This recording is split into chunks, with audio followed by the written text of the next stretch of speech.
Alors que le monde est confronté à une crise alimentaire massive, plus de 20 millions de tonnes de céréales risquent de pourrir dans les ports ukrainiens de la mer Noire qui ont été bloqués en raison du conflit entre Kiev et Moscou. Les responsables de l'ONU ont mis en garde contre les conséquences désastreuses si les combats se poursuivent. La solution à cette demande de masse et le soutien urgent nécessitent une volonté politique. Le déblocage de la trêve commerciale dans la mer Noire doit rester la priorité. L'absence d'ouverture de ces ports entraînera la famine, la déstabilisation et la migration de masse dans le monde entier.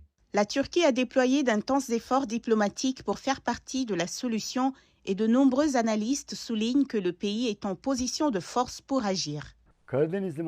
Tous les navires partant de la mer Noire, y compris la Russie et l'Ukraine, doivent passer par le détroit d'Istanbul.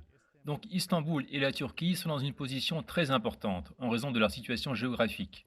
En outre, la Turquie est devenue un pays qui peut se tenir également proche des deux pays et mener une diplomatie sensible et équilibrée dans le conflit entre la Russie et l'Ukraine.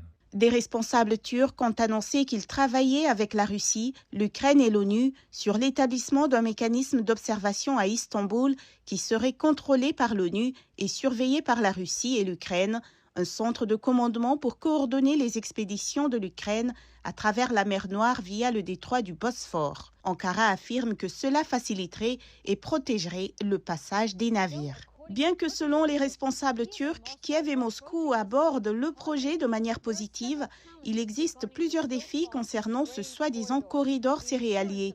L'assurance des navires et des produits, le déminage en cours de route et la manière dont les paiements seront effectués sont autant de questions qui restent à résoudre. Entre-temps, les deux parties ont aussi des exigences alors que Moscou veut que certaines sanctions occidentales imposées à son industrie de l'assurance soient levées.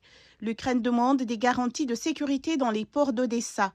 Le porte-parole de la présidence turque, Ibrahim Kalin, a souligné que même si toutes les parties s'accordaient bientôt sur un protocole pour le passage en toute sécurité des cargaisons en provenance d'Ukraine via la Turquie, il faudrait environ 5 semaines pour lancer une telle opération.